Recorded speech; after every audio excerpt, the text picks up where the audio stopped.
In the previous video on well-placed lines, we started a three-part series on how to draw light in staccato by addressing sparkles. In this episode, we move on to sparks, another brief moment of light very similar to the sparkle, but with the added element of motion. My name is Vernon. Welcome and welcome back to Toon School.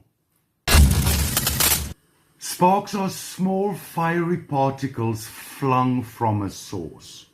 Compared to the light of the sparkle, the light emitted by the spark is more energetic, sharp, and can even be dangerous. As graphic elements, sparks can be very effective visual storytelling tools. Maybe you're working on a scenario involving a fire, where well-placed sparks around the base can make a raging fire feel more realistic. Or a birthday party scene, or a scene where characters are frolicking on a hilltop, waving sparklers in the moonlight. Also anything involving power tools, like grinders and welding tools that set off sparks. I've actually worked with a welding tool twice, and twice was enough to convince me that it really should be left to the professionals. Then you have anything malfunctioning, machines, electronics, robots, maybe a scenario where a character's phone is packing up, and a spark can be a great way to convey that to the viewer. And then of course when two hard surfaces such as stone or metal are struck together. What comes to mind is a Boy Scout trying to build a fire, but also Pixar's movie Cars, where Lightning McQueen's tires blow out. The animators used showers of sparks very successfully to make the scene more dramatic. I do believe it was in the final race. The I Believe collection celebrates the things that inspire us, comfort us, and spark our sense of wonder. Each original hand-drawn design is available on a selection of coffee mugs with more themes and products to follow.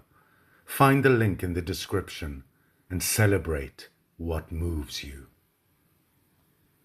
Sparks consist of two parts. Firstly, you have the head of the spark, which can be depicted in very many ways. You have your usual suspects, your stars, small bursts, small circles, lines arranged in a circular formation.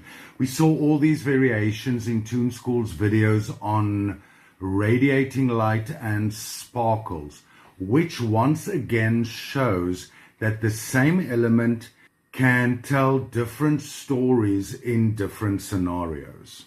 Then we have the tail, usually represented by a single line. Now, the tail in the spark carries a lot of weight.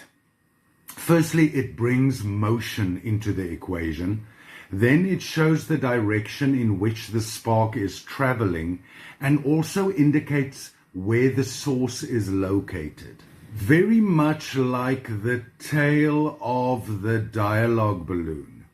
The tail end of the spark's tail is loosely aimed in the direction of the source.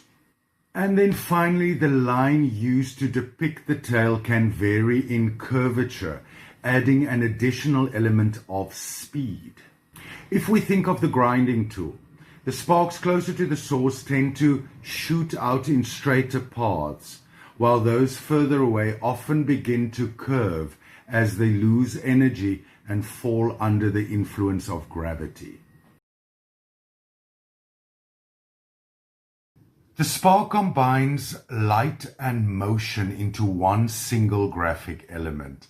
By controlling the shape of the head and the direction of the tail, the artist can communicate energy, movement, and speed. In the next episode, we conclude our exploration of light in staccato by addressing flashes.